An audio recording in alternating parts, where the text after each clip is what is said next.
दोस्तों जय हिंद, वंदे मातरम। स्वागत है आपका इस वीडियो में। और आज की इस वीडियो में हम जानने वाले हैं घातांक और करनी, यानी इंडाइसेस एंड सर्ट्स। तो सबसे पहले हम जान लेते हैं कि घातांक और करनी क्या है। देखिए दोस्तों, घातांक और करनी की जब हम बात करते हैं तो घातांक मतलब क्या होता है? घातांक, घात का अंक। घात का अंक मतलब जैसे कि मैंने यहाँ पे कोई संख्या लिखा 2।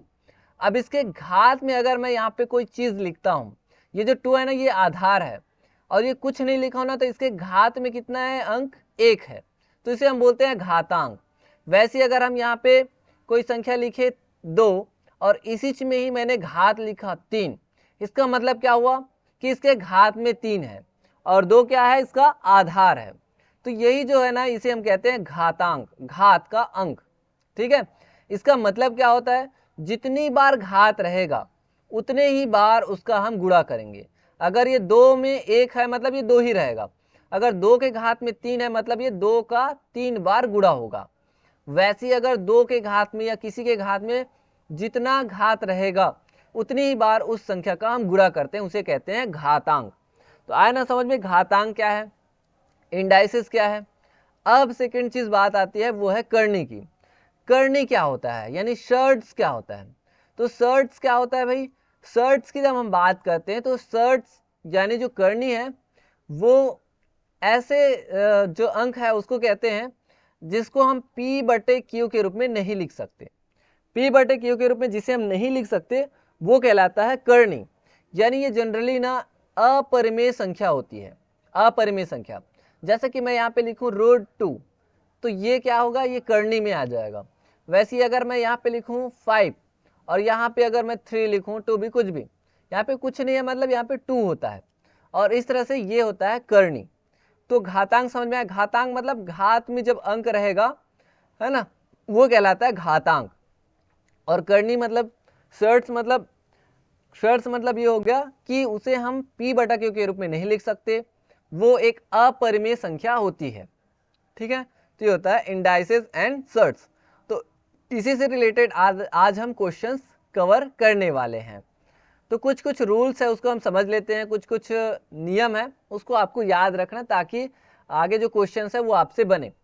तो ये कुछ क्वेश्चन है, ठीक है। एक एक हाथ में एम गुणा एक एक हाथ में एन, आधार समान है, जो घात है अलग अलग है, लेकिन गुणा के रूप में अगर ये है एक एक हाथ में एम गुणित एक एक हाथ में एन, यानी a to the power m into a to the power n is equal to a to the power m plus n, यानी एक एक हाथ में m plus n हो जाता है। यानी अगर आधार सेम है और गुणा का साइन है तो जो घात है ना वो जुड़ जाता है। अगर साइन भाग के रूप में होता है एक एक हाथ में m इंटू भागित एक एक हाथ में n, तो ना घात क्या होता है? घटता है। एक एक हाथ में m है और ब्रैकेट में अगर n है ना, तो वो गुणा हो जाता है ऐसे। तो एक एक हाथ में m इंटू एन करके, और एक एक हाथ में m इंटू बी के घात में m, यानी आधार अलग अलग है लेकिन घात जो है सेम है और गुणा के रूप में है। तो ये जो है ना a और b दोनों एक साथ हो जाता है और ये m हो जाता है। जैसे कि आपको देखना है 2 के घात में जैसे मान के चलिए 2 है ना, गुणा 3 के घात में भी 2 है, तो हम ऐसा कर सकते हैं 2 गुणा 3 के घात में 2, ऐसे टाइप से कर सकते हैं। ठीक है, तो ये आप समझना है, दोनों में आंसर एक ही आएगा। और भी चीजें हैं जिसको आपको समझना है, जैसे कि एक एक हाथ में अगर 0 है मान के चलिए, मतलब कोई भी अंक है उसके घात में 0 है, उसका मान क्या होता है? 1 होता है। चाहे वो जैसे मान के चलिए 10 अगर मैं लेता हूँ उसके घात में 0 है तो इसका मान क्या होगा? 1 आएगा। और कोई भी नंबर हम लिखते हैं तो उसके घात में कुछ नहीं होता है, मतलब 1 होता ही है। इसके अलावा और भी फॉर्मूला है, जैसे एक एक हाथ में जैसे मान के चलिए n है और इसको हम जैसे नीचे ले जाना चाहे तो एक एक 1 बटे एक एक हाथ में जैसे -n हो जाएगा, यानी घात जो है ना वो नीचे ले जाएंगे तो माइनस में आ जाता है। ठीक है, या माइनस है वो प्लस में हो जाता है। और वैसे ही मान के चलिए कि अगर एक एक हाथ में जैसे मान के चलिए -n है तो ये जैसे नीचे जाएगा तो एक एक हाथ में ये n हो जाता है, 1 बटे एक एक हाथ में n। वैसे ही आपको देखना है जैसे ये रूट लिखा रहता है ऐसे, जैसे मान के चलिए यहाँ पे 2 है तो इसका मान क्या होता है? यहाँ पे कुछ नहीं है, मतलब 2 होता ही है, ये मान के चलिए। एक और भी चीज है, जैसे कि यहाँ पे रूट है, यहाँ पे m है, ठीक है, यहाँ पे x है, यहाँ पे n है, कुछ नहीं मतलब n है, मान के चलिए इसको हमें लिखना है नॉर्मल, तो कैसे लिखेंगे, x के घात में ये जो n है ना वो ऊपर में रहेगा और जो m है ना इधर वो नीचे में आ जाता है, तो x के घात में m/n ऐसे आ जाता है। ठीक है, तो ये कुछ फॉर्मूला है जिसको आपको याद रखना है। तो चलिए हम क्वेश्चन अब देखते हैं, क्वेश्चन कैसे है। और ये समझ में आया ना, घातांक, घातांक मतलब घात का अंक है ना, इंडाइसिस, जिसमें हम ये घात को देखते हैं। और करनी मतलब क्या है, करनी मतलब करनी का चिन्ह रहता है, ये करनी का चिन्ह मतलब इसे हम ना, करनी ऐसा होता है कि ऐसे अंक होते हैं जिसमें हम ना उसको p/q के रूप में नहीं लिख सकते, वो एक्चुअली ये क्या होते हैं, अपरिमेय संख्याएं ही होती है करनी, सर्ट्स। ठीक है, तो ये होता है और ये फॉर्मूला आप कुछ है जिसको याद करना है आपको। अब हम आगे बढ़ते हैं, क्वेश्चंस देखते हैं। यहाँ पे इसका मान ज्ञात करना है। चलिए बताइए इसका मान क्या होगा। तो इसका जो तरीका है वो मैंने आपको बताया हुआ था कैसे निकालना है, बहुत ईजी है। एक तरीका यह है टेस्टिंग विधि, जांच विधि। जांच विधि में क्या करना, ये जो ऑप्शन दिए हुए हैं ना, इन ऑप्शन को देख करके आपको गुणा करके बनाना है। ठीक है, और दूसरा क्या है, दूसरा विधि जो मैं बता रहा हूँ, पहला विधि जो बताया हुआ ये है कि 368 गुणा 368 ऐसा गुणा करके देखना पड़ेगा, सबको गुणा कर करके देखना पड़ेगा। ठीक है, तब आपको आएगा। और दूसरा जो है ना वो मैं आपको अभी बता रहा हूँ। दूसरा मेथड में आपको ऐसे लिखना है 1 4 2 8 8 4। चलिए अब इसको हम बनाते हैं, कैसे बनाना है वो मैं आपको बता रहा हूँ। ये कुछ इस तरह से भाग विधि से। अब हम इसका ना दो का जोड़ा बनाते हैं, ये एक जोड़ा बना, ये दूसरा जोड़ा और तीसरा जोड़ा, इकाई साइड से बनाना रहता है। अब ये जो 14 है ना, ये जोड़ा है मतलब एक साथ इसका यूज करना है। 14 है, ये इसके लिए यहाँ पे ऐसा अंक लेना है कि इसको 3 जगह लेना रहता है, जैसे 3 लेना, 3 तिया 9, 3 तिया 9, 4 चौके 16, तो 16 बड़ा हो जाएगा तो 4 नहीं लेंगे, क्या लेना पड़ेगा यहाँ पे 3। तो यहाँ पे मैं 3 यहाँ पे भी लूंगा और नीचे में भी लूंगा, 3 जगह लेना रहता है। ठीक है, अब जो मान आया 3 तिया 9, 9 को यहाँ पे लिखेंगे। अब यहाँ पे हम घटाते हैं, यहाँ पे हम जोड़ते हैं, तो अब घटा दीजिए, 14 में से 9 जाएगा, कितना बचेगा 5। ठीक है, और इसको हम जोड़ देंगे, 3 दूनी 6। अब ये दूसरा जो अंक है ना ये 28, इसको एक साथ लिखेंगे 2 8, ये रूल है। अब यहाँ पे फिर वही अंक लेना, यहाँ पे जो अंक लेंगे ना वो यहाँ पे भी लेंगे और यहाँ पे भी लेंगे। तो क्या लेंगे कि ये बड़ा ना हो। ठीक है, तो क्या लेना चाहिए, तो चलिए मैं जैसे कि 7 लेकर के देखता हूँ, तो 7 7 7 तीनों जगह लेकर लिखना पड़ेगा, 7 यहाँ पे 7। ठीक है, और नीचे में भी 7, तो 37 37 49, 4 आ जाएगा हासिल आए, और 7 छक्के 6 सत्ते 42, या 7 छक्के 42, 42 और 4 कितना हो जाएगा, 42 और 4 हो जाएगा 46। ठीक है, अब फिर वही प्रोसेस करना है, यहाँ पे जोड़ना है, यहाँ पे घटाना है। तो 18 में से 9 हो जाएगा 9, है ना, ये 18 हो जाएगा और ये वाला 1 हो जाएगा, यानी 11 हो जाएगा, ये 4 हो जाएगा, तो 11 में से 6 जाएगा 5। ठीक है, और ये 8 और ये 4, इसको एक साथ, अब 7 दूनी 14 का 4 हासिल 1 6 1 कितना हो जाएगा 7। अब यहाँ पे भी ऐसा नंबर लेना है कि 3 जगह लेना रहता है। तो 4 आ रहा है, मतलब 4 किस में आता है, किसके स्क्वायर में आता है, 8 के स्क्वायर में आता है, तो यहाँ पे 8 मैं ले रहा हूँ, यहाँ पे भी 8, और यहाँ पे ऑप्शन में भी देख लीजिए 8 8 है लास्ट में, तो 8 ही लेना पड़ेगा। तो 8 8 64 का 4 हासिल है 6, 8 छक्के 8 चौक 32, 32 और 6 32 और 6 38 का 8 हासिल है 3, 8 सत्ते 56, 56 और 3 59। तो इस तरह से ये कट हो गया। कट नहीं होता ना तो इस 8 को नीचे में भी लेते, फिर से वही काम करते, ये पूरा घट गया, तो कितने आया 378, यानी कि ऑप्शन सी इसका सही आंसर है। तो इस तरह से बनाना है, बहुत ईजी है, कुछ नहीं करना है, बस ऐसे जोड़ा बनाना है। जोड़ा बनाने के बाद इकाई साइड से फिर ऐसा अंक लेना है कि उससे ज्यादा ना हो, कम भले हो जाए। जैसे मैं अगर यहाँ पे 4 लेता तो 4 चौक 16 हो जाता, 14 से बड़ा हो जाता ना, तो इसलिए 3 लिए हैं। फिर उसको यहाँ पे जोड़ना रहता है, यहाँ पे घटाना रहता है, फिर वहीं पे यहाँ पे इकाई में फिर अंक लेना, फिर वही काम करना रहता है। बहुत ईजी है, थोड़ा सा प्रैक्टिस करने की नीड है। चलिए आगे बढ़ते हैं। यहाँ पे एक दिया है, इसका धनात्मक वर्गमूल ज्ञात करना है, धनात्मक वर्गमूल। तो वर्गमूल का मतलब क्या हो गया, धनात्मक वर्गमूल मतलब ऐसे वर्गमूल करना है और इसी का मान हमें ज्ञात करना है। तो सबसे पहले हम इसे सॉल्व कर लेते हैं। देखिए ये जो है ना किस फॉर्मूला में दिखाई दे रहा है, ये इसे हम देखेंगे तो किस फॉर्मूला में दिखा रहा है, a plus B into A minus B. इसका फॉर्मूला क्या होता है, a plus B into A minus B मतलब a का a square minus B square, ये फॉर्मूला होता है। इसी फॉर्मूला का जब हम यूज करेंगे तो a की जगह पे क्या है 6 है और b की जगह पे क्या है 2√3 है ना।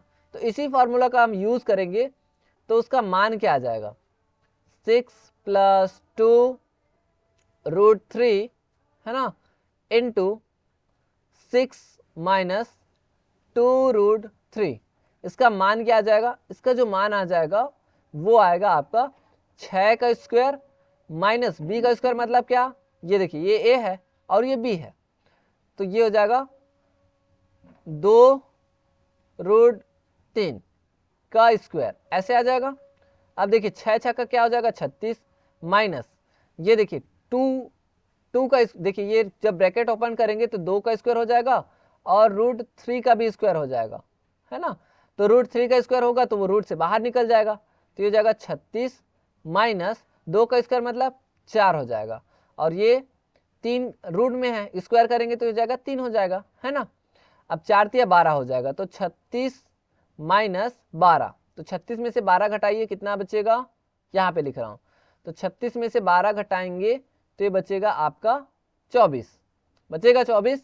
अब 24 को कैसे लिख सकते हैं, तो यहाँ पे आप वर्गमूल ऐसे जो है गुणनखंड करिए। 24 को कैसे करेंगे, पहले 2 से, तो 2 एकम 2, 2 दूनी 4, फिर 2 से, 2 छक्के 12 है ना। उसके बाद 2 से फिर निकालोगे तो 2 तिया 6, फिर निकालोगे 3 एकम 3। तो जोड़ा देखिए, जोड़ा क्योंकि वर्गमूल है एक ही जोड़ा बन रहा है, तो एक जोड़ा है मतलब 2 का स्क्वायर हो जाएगा, है ना, आ रहा है समझ में। गुणा 2 गुणा 3 करो यानी 3 दूनी 6। तो अगर हम इसका वर्गमूल करेंगे, वर्गमूल मतलब मैंने यहाँ पे बताया इसका धनात्मक वर्गमूल निकालना है, हम तो अभी सिर्फ बाहर वाला का निकाले थे, इसका निकाले थे। अब इसका धनात्मक वर्गमूल निकालेंगे तो ऐसा रूट करना पड़ेगा, तो जब हम रूट करेंगे तो ये हो जाएगा 2 बाहर निकल जाएगा और 6 जो है वो बाहर अंदर में रहेगा, तो इस तरह से वैल्यू आएगा। आया ना समझ में, मतलब हम जो मान निकाले शुरू में किसका मान निकाले थे 6 प्लस 2 इसका मान निकाले थे ना, ये इस वाले का मान निकाले थे। अब इसका हम ऐसे वर्गमूल करेंगे, वर्गमूल तो यहाँ पे वर्गमूल करना पड़ेगा, ये तो यहाँ पे 2 निकल जाएगा और 6 बचेगा, 2√6 यानी कि ऑप्शन डी इसका सही आंसर आ जाएगा। ठीक है, बहुत इजी है।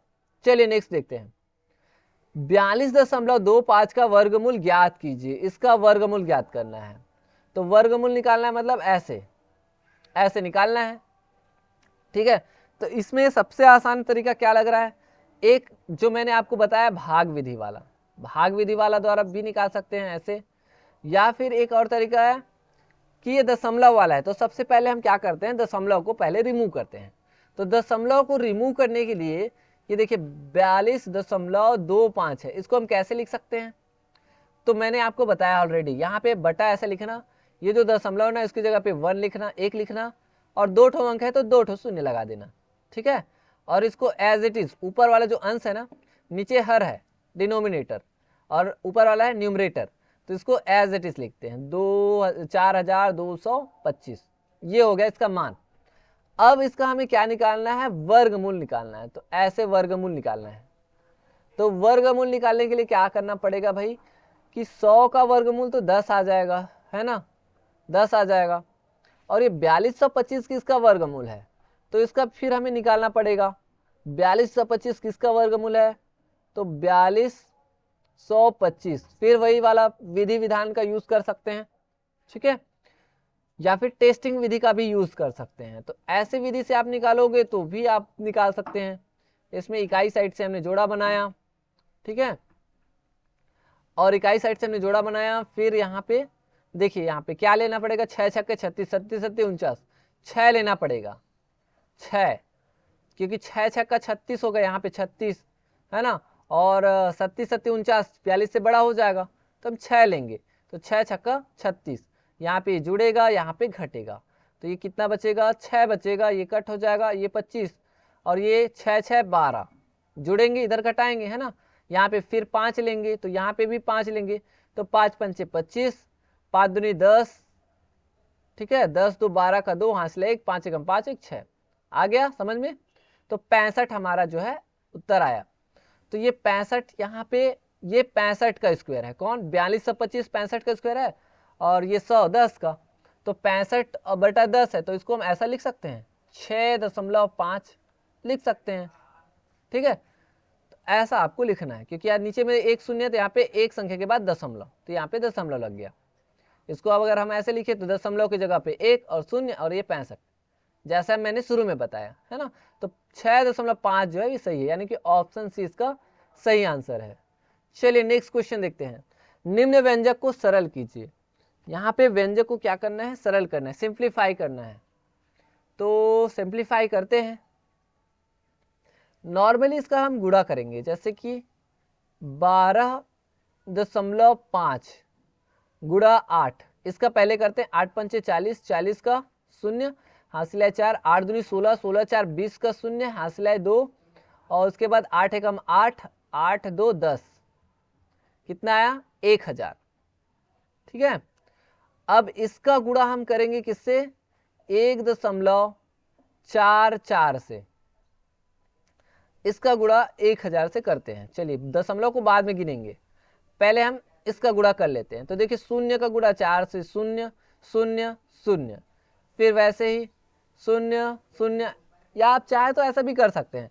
देखिए 1000 का गुणा हो रहा है, तो जाहिर सी बात है कि जो दशमलव है वो किधर बढ़ेगा, इधर बढ़ेगा। किस तरह बढ़ेगा, इधर। एक चीज और है, चलिए मैं आपको एक चीज और बता रहा हूं। यहाँ पे दशमलव था ना, दशमलव 8 पंचे 40 करके हमने ये गुणा किया, तो दशमलव एक संख्या के बाद लगाएंगे तो ये कितना हो जाएगा, 100 हो जाएगा, है ना।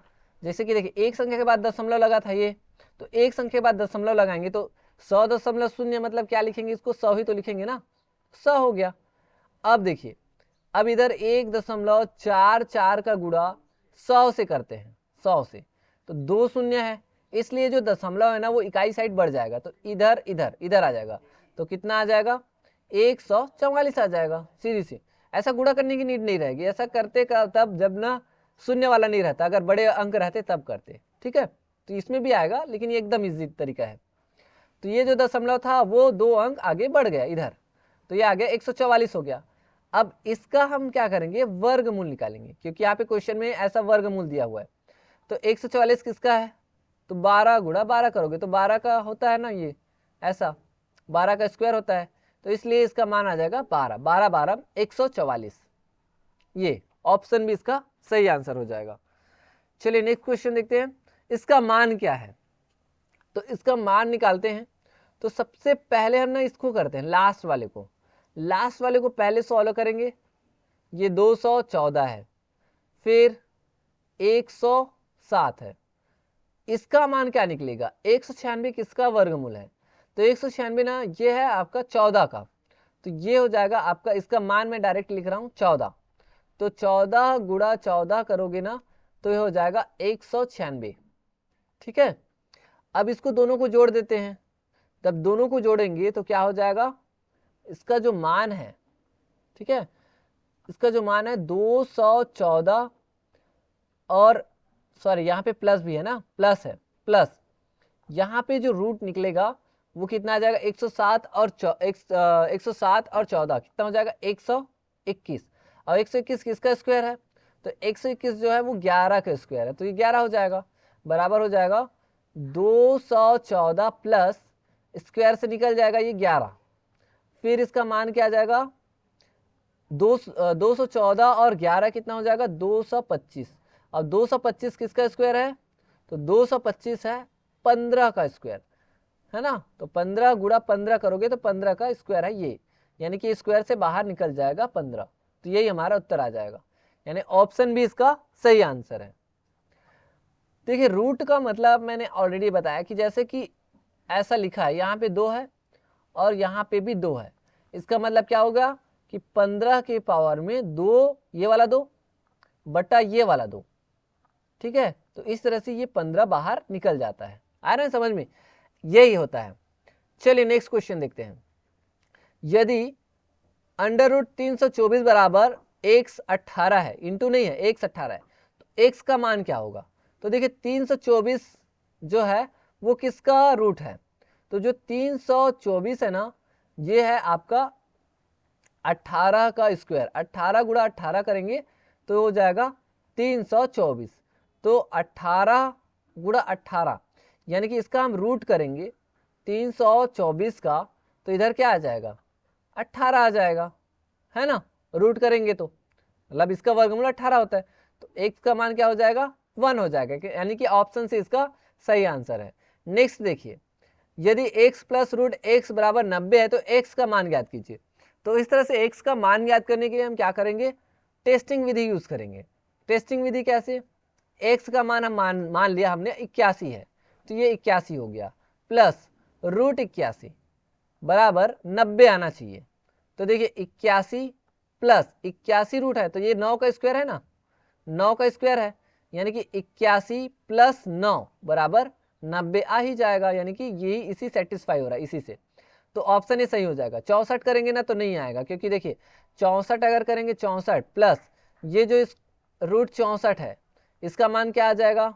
90 अगर हम करेंगे, ठीक है, तो ये हो जाएगा 64 प्लस 88 64, यानी 8 का ये वर्गमूल है, ठीक है। तो 8 का वर्ग है 64, तो वर्गमूल 64 का जो वर्गमूल होगा वो 8 हो जाएगा। तो 64 और 8 कितना होता है? इज नॉट इक्वल 90, है ना, इसलिए बी सही नहीं होगा, 80 भी सही नहीं होगा और डी भी सही नहीं होगा, यानी ऑप्शन इसका सही आंसर है। चलिए देखते हैं नेक्स्ट क्वेश्चन। इसका वर्गमूल ज्ञात कीजिए। चलिए वर्गमूल ज्ञात करना है, कैसे निकलेगा इसका वर्गमूल? तो सबसे पहले हम 49 का गुणा 5 से करते हैं और 44 को जोड़ देते हैं। तो ऐसा करने पे कितना आ जाएगा? 49 गुणा 5 से करिए, 5 निया 45 का 5 हांसले 4, 5 चौके 20, 20 4 24, 245 प्लस 44, है ना, बटे में 49 आएगा। इसको अगर हम सॉल्व करते हैं तो क्या हो जाएगा? 245, 5 4 9 हो जाएगा और 4 4 8 हो जाएगा और 2 का 2, 289 बटे 49। अब हमें क्या करना है? इसका वर्गमूल बोल रहा है, वर्गमूल। तो 289 किसका वर्गमूल है? मतलब किसका वर्ग है? 289, 289 का वर्गमूल होता है 17, ये 17 का वर्ग है 289, और 49 सत्ती सत्ती 49, तो 17 बटे 7 हमारा आंसर हो जाएगा। बहुत ईजी है। अगर आपको जैसे पता नहीं होगा ना तो आप इस टेस्टिंग विधि से भी टेस्टिंग विधि का भी यूज कर सकते हैं, यानी गुणा करके, यानी 17 गुणा 17 करो, 16 गुणा 16 करो, है ना, या नीचे वाला, नीचे तो सेम है, टेस्टिंग विधि का भी यूज कर सकते हैं फटाक से, या अगर आपको वर्ग याद है तो और अच्छी बात है, या फिर आप इस विधि का भी यूज कर सकते हैं जो मैंने शुरू में बताया, जोड़ी बनाने वाला। 289, तो यहाँ पे 2 2 का जोड़ा बनाना, यहाँ पे 1 है तो 1 1 लेना पड़ेगा, तो 1 1 हम 1, है ना, तो फिर 1 आएगा, ये 8 9 ये हो जाएगा, जुड़ जाएगा, तो ये 2 आएगा, तो यहाँ पे 7 लेंगे, तो यहाँ पे भी 7 लेंगे, तो 37 37 49 और 4 आ जाएगा, 7 दूनी 14, 14 4 18, इस विधि से भी 17 आ गया। तो ऐसे भी आप निकाल सकते हैं, बहुत सारे विधि है। तो सबसे अच्छा विधि आपको कौन सा लग रहा है? एक तो याद वाला है जिससे फट से बन जाएगा, ठीक है, कुछ कुछ वर्ग आपको याद कर लेना है। वैसे ही आप या तो टेस्टिंग विधि फट से कर सकते हैं, या फिर ये विधि, 3 विधि मैंने आपको बताया, एक याद वाला, एक टेस्टिंग विधि और एक ये वाला वर्गमूल निकालने वाला। चलिए नेक्स्ट क्वेश्चन देखते हैं। नेक्स्ट है इसका मान ज्ञात करना है। चलिए इसका मान कैसे ज्ञात करेंगे? तो इसका मान ज्ञात करने के लिए हम क्या करेंगे? इसका हम गुणनखंड निकालते हैं सबसे पहले, एकदम सामान्य विधि से। 45 का अगर मैं निकालूं तो ये 2 से तो नहीं जाएगा, 3 से देखते हैं, 3 एकम 3 और 3 पंचे 15, फिर हम निकालते हैं 3 से, 3 पंचे 15, फिर ये हो जाएगा 5 से, ठीक है। वैसे ही 20 का हम निकालेंगे, तो 20 का कैसे लिखेंगे? 20 का तो 2 से निकालेंगे, 2 दहम 20, फिर 2 से 2 पंचे 20, फिर आ जाएगा 5, इस तरह से। वैसे 12 का अगर आप निकालोगे तो 12 का कैसे होगा? 12 ये है इस तरह से, 2 छक्के 12, फिर 2 तिया फिर 3 से एकम, ठीक है। तो ऐसे हम लिख सकते हैं। तो हम यहाँ पे एकदम सिंपल तरीके से लिख रहे हैं। यहाँ पे 45 को मैं कैसे लिख सकता हूँ, 3 का स्क्वायर गुणा 5 लिख सकता हूँ, गुणित 20 को क्या लिख सकता हूँ, 20 को मैं लिख सकता हूँ 2 का स्क्वायर गुणा 5, है ना। और नीचे 12 को मैं क्या लिख सकता हूँ, 12 को मैं लिख सकता हूँ 2 का स्क्वायर गुणा 3, और गुणा में है √3। अब देखिए ये बाहर निकल जाएगा, कौन कौन सा बाहर निकलेगा, 3 निकल जाएगा बाहर क्योंकि स्क्वायर है, और √5। वैसे ही इसमें से 2 बाहर निकलेगा और √5, और नीचे में क्या निकलेगा बाहर, 2 निकलेगा, और √3 इंटू √3। अब देखिए ये ना इसके साथ गुणा होगा, 3 दूनी, आगे जैसे हम सॉल्व करेंगे तो 3 दूनी कितना हो जाएगा 6, और देखिए 2 ठो रूट है, गुणा हो रहा है, एक रूट और एक रूट। इसका मतलब क्या हो जाता है, देखिए √5 है गुणा √5, तो इसका मतलब क्या हो गया, √5 का स्क्वायर हो जाएगा। तो इसका मतलब ये हो गया कि 5 बाहर निकल जाएगा, है ना। मतलब 5 के पावर में 2 और बटा 2, मतलब 5 ही तो बचेगा ना। तो ऐसे ही आपको करना है। तो 6 गुणा 5 होगा, और नीचे में क्या हो जाएगा 2 गुणा, देखिए 2 ठो रूट है, √3 इंटू √3 कितना बचेगा 3। तो 3 दूनी 6, क्या आ जाएगा आगे, 6 गुणा 5 बटे 3 दूनी 6। तो ये 6 6 कट जाएगा, कितना बचा 5। तो हमारा जो आंसर आ जाएगा वो हो जाएगा 5। आया ना समझ में, बहुत ईजी है। नेक्स्ट क्वेश्चन देखते हैं, और ये लास्ट क्वेश्चन है।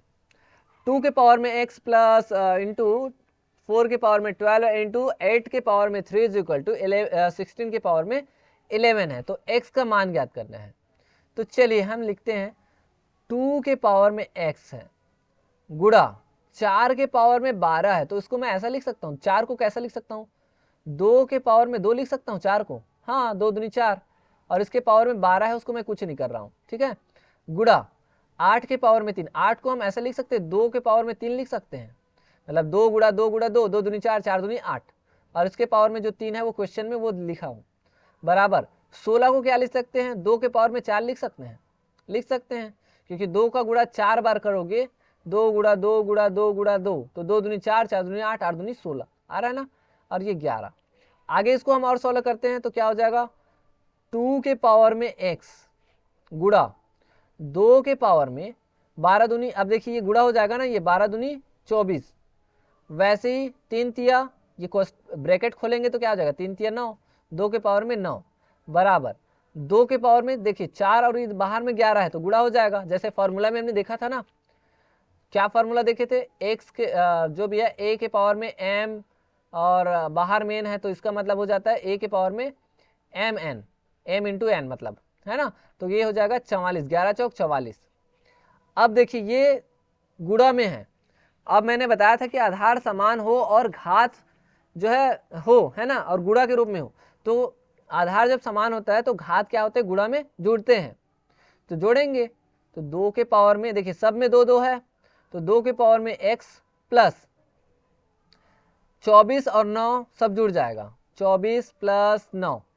तो देखिए इसका मान इधर तो एज इट इज रहेगा, ठीक है, मैं इधर बस सॉल्व कर रहा हूँ। 2 के पावर में x प्लस 24 और 9 कितना हो जाएगा 33 हो जाएगा, 33 बराबर ये तो एज इट इज रहेगा, है ना, और 2 के पावर में कितना बचेगा 44।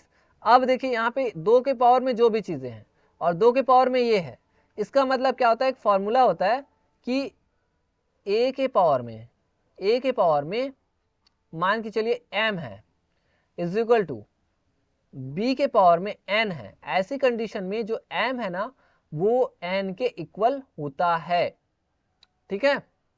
मतलब ये 2 के पावर में m, हाँ 2 के पावर में m, और सॉरी यहाँ पे b नहीं आएगा, a के पावर में जैसे m है और a के पावर में फॉर्मूला ऐसा रहता है, a के पावर में m बराबर a के पावर में n है। इसका मतलब ये होता है कि जब आधार समान है तो घात भी समान होगा, m बराबर n होता है। तो इसी फॉर्मूला से यहाँ पे हम कंपेरिजन करेंगे, यहाँ पे भी 2 है, यहाँ पे भी 2 है, तो जो घात है ना वो सेम होगा क्योंकि यहाँ पे बराबर का चिन्ह है इसलिए। तो x प्लस 33 का मान कितना हो जाएगा 44 हो जाएगा। तो x का मान क्या होगा, अब ये जोड़ना है, उधर जाएंगे तो घट जाएगा, तो 44 में से 33 घटा दो तो कितना बचेगा 11। तो x का मान कितना आया 11 आ गया। और ये भी मैं बताया हूँ कि जब जोड़ना है अगर वो प्लस में है उसे हम बराबर के इक्वल के उस साइड ले जाते हैं तो माइनस का साइन आ जाता है, और माइनस का साइन है वो प्लस का साइन आ जाता है। वैसे गुणा है वो उस साइड जाएगा तो भाग बन जाता है, और भाग है तो वो गुणा हो जाता है। तो कुल मिलाकर के ये आपको याद रखना है फॉर्मूला वगैरह। तो x का मान कितना आया 11, यानी कि ऑप्शन भी हमारा सही आंसर है। तो इस तरह से दोस्तों आज हमने 10 इंपॉर्टेंट क्वेश्चंस क्लियर कर लिए हैं, और ये जो क्वेश्चंस है ये आपके इंडाइसेस एंड सर्ट्स से रिलेटेड है, यानी घातांक और करनी से रिलेटेड थे। तो दोस्तों आई होप कि आपको सारे क्वेश्चंस अच्छे से समझ में आए होंगे। मिलेंगे नेक्स्ट वीडियो लेक्चर में, तब तक के लिए आप पढ़ाई करते रहिए एंड थैंक यू।